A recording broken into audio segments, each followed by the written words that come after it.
Alright guys, so today I'm going to be doing a demonstration on two aspects of Magic. The first is the Marked deck. The second is card control, how some cards are shuffled and cut. The first thing I want to talk about is the Marked deck. Now this has been used in Magic for years. It's probably one of the oldest tricks in the book, really, using the Marked deck. The easiest way to cheat, all that kind of stuff. It's really specific to the person. You can mark a card any way you want, but the process really remains the same. So I'm going to show you some tricks using the Marked deck. The first thing I would do if I had a spectator was to ask them to tell me when to stop. And they said right here, so I'll stop it right there. And we'll cut, and the card they cut to will be their card. Now we'll both look at it together. This is how a beginner magician would do this. They say, oh, let's look at the card together, so they know what card is and what mark to look for. So we're going to be looking for the 10 of spades. I'm going to place that in here. I'll have the spectator do that, so it doesn't matter. But we'll just do it just like that. And now what the magician is going to want to do is locate that mark for that card.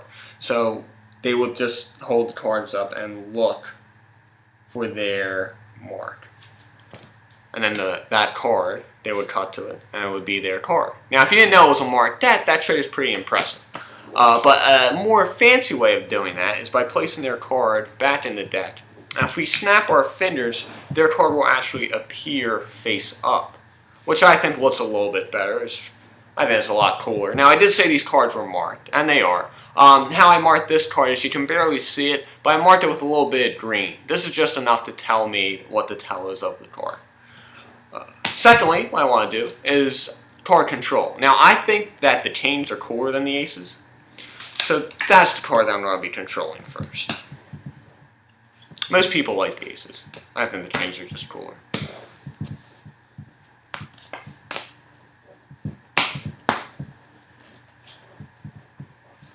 And we have our 4 kings. Now, I want you to look at these kings front and back. I'll do it one by one here. Or 3 by 3, you can see. Front and back, normal kings. And then I'll show them to you one more time, front and back. So 1, 2, 3, and the 4th and final. I'm going to deal these kings face down. I'm going to cut. Doesn't have to be perfect. Approximately in half. Right, and then I'll take these and our kings, and we're going to deal them on top of each pile. Now what we can do is we can snap our fingers again, and the kings will appear on the furthest pile.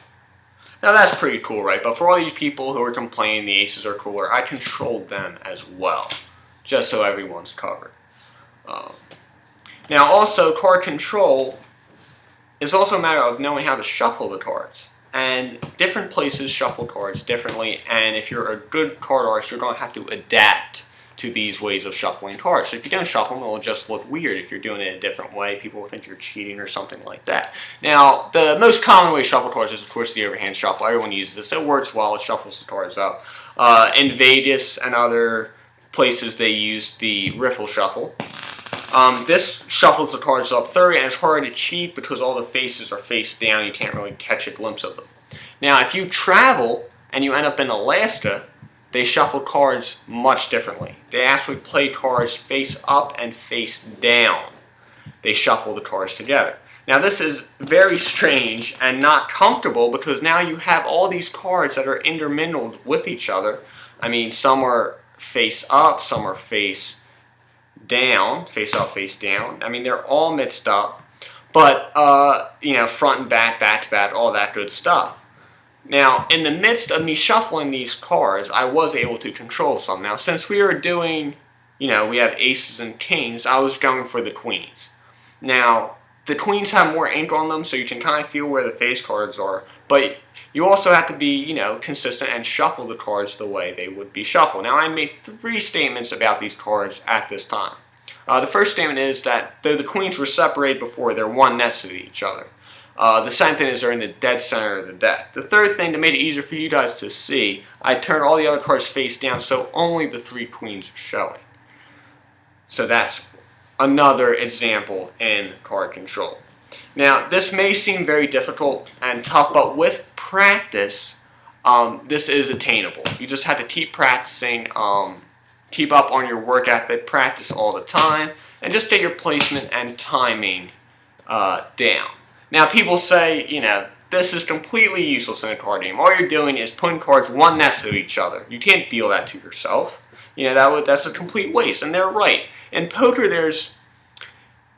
you have to have strategy. So not only do you want to deal yourself an excellent hand of cards, but you have to deal your opponent a strong hand, but not strong enough to beat you. But you still have to deal them a solid hand, or they won't beat. They'll just fold out. So in poker, you get, we'll say we're playing 5-card stud.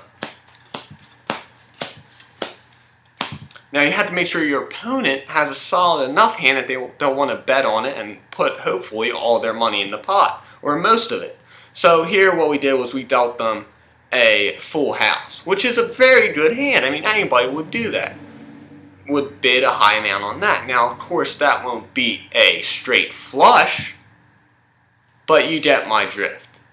So that is my demonstration on card control. I hope you guys enjoy, and have a great day.